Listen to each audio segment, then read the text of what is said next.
Hi dear friends, my name is Devansh Mehta and I am M.Pharm in Pharmacology and MBA in Pharma Marketing.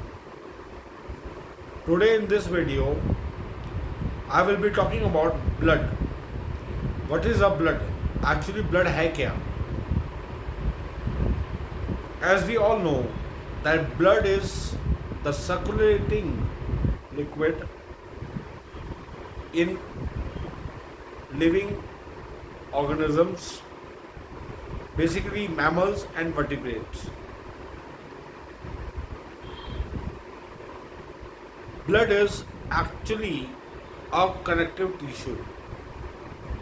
However, it is regarded as a circulating liquid which circulates throughout the body via a pumping organ called heart.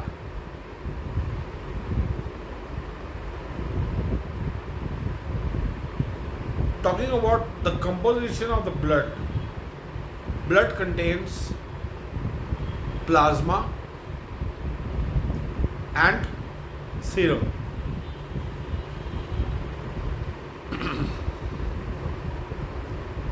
The basic color of the blood, which is red, is due to the presence of hemoglobin, a molecule present in red blood cells, also known as erythrocytes, which is present in blood in most of the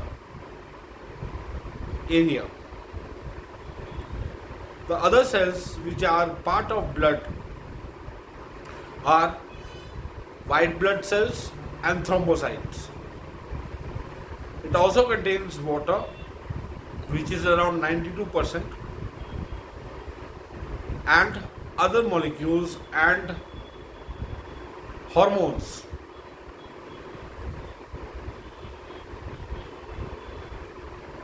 Blood has lot of functions in our body.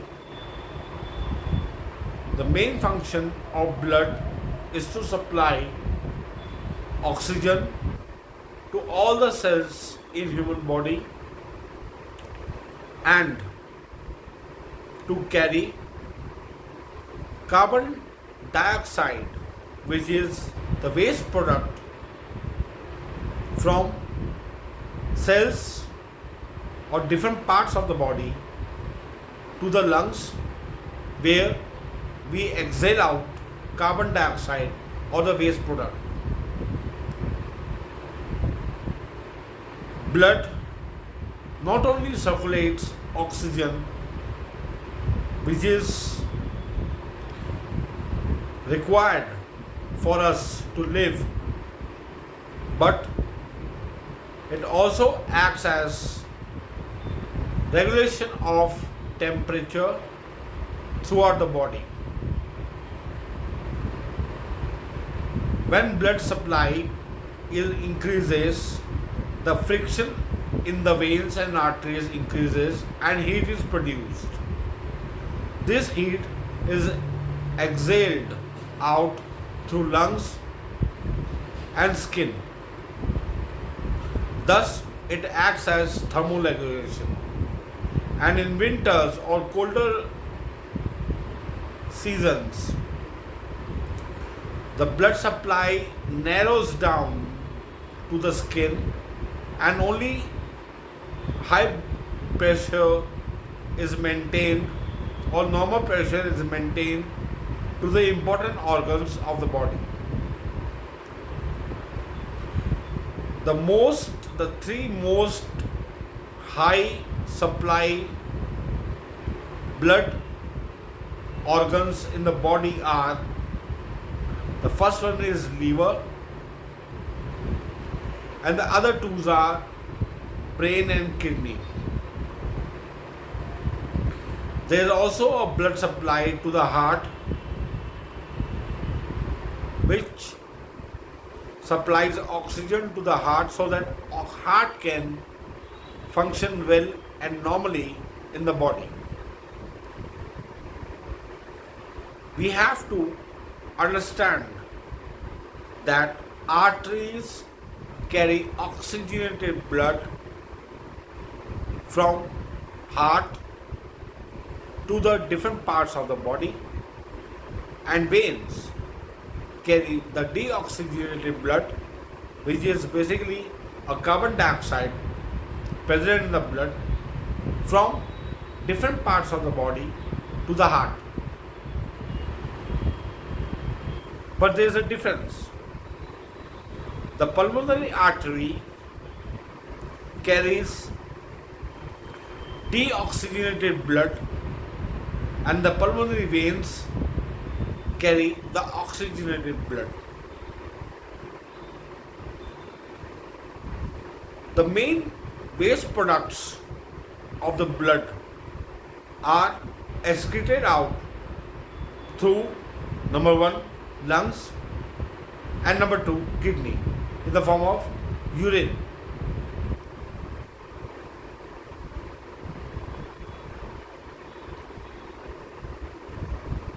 In human body, around 42% is erythrocytes, which is red blood cell, and around 57.9% is plasma. Red blood cells are formed in 120 days, means the life cycle of red blood cells is 120 days, whereas the white blood cells, they have a shorter or longer life periods. We have to understand that blood supply is important and crucial for humans to survive, because it helps us to live normally and to eat well. Why? The blood is the main signal which tells that body requires nutrition. If the blood is bright red, that means it is oxygenated, and if the blood is darker red, dark red, this means that the blood is basically deoxygenated. We have to understand that there are also other things present in the blood, in the whole blood, and they are known as platelets.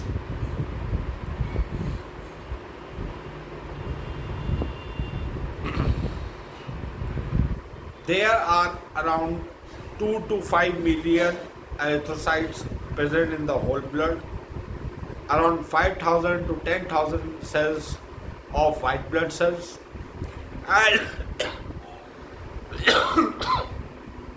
excuse me, and around 2 to 5 million platelets. Now, what is the function of platelets? Platelets are important for clotting of the blood. Why? Because if any wound occurs or if any injury occurs in blood vessels, there is a mechanism in the blood which helps in stopping the blood to flow out or to ooze out of the body. The blood also helps in maintaining the overall well-being of a human body or the mammals,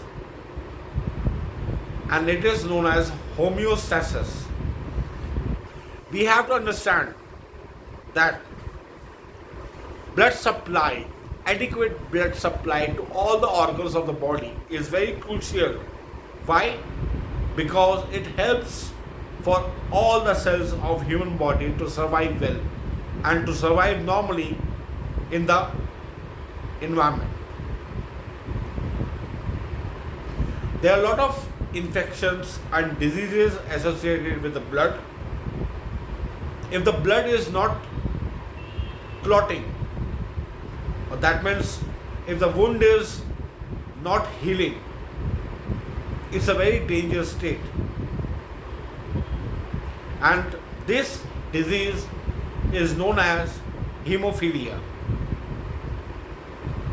The other diseases associated with the blood are thalassemia and blood cancer.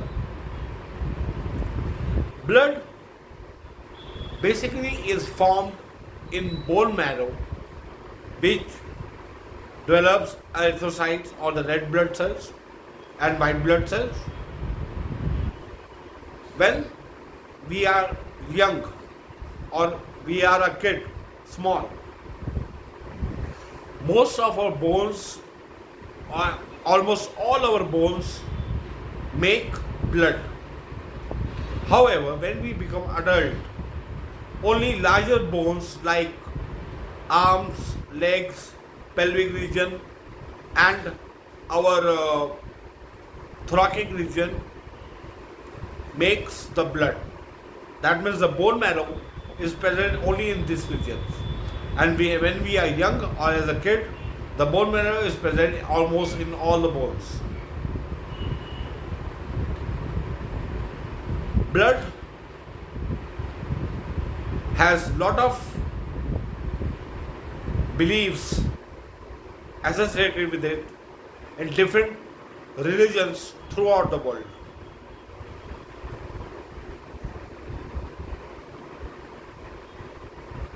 Blood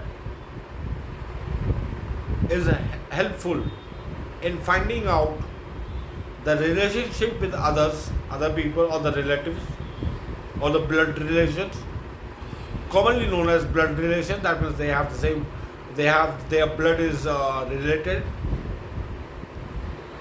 And blood is also important to investigation agencies to find out the criminals by looking at the pattern of blood stains on the surface or on the glass. So throughout looking at in this video, blood is very important in terms of life and in terms of medical science. That's it in this video. I will talk to you on next very interesting topic in the next video. That's it. Signing off. Devansh Mehta, M.Pharm, MBA.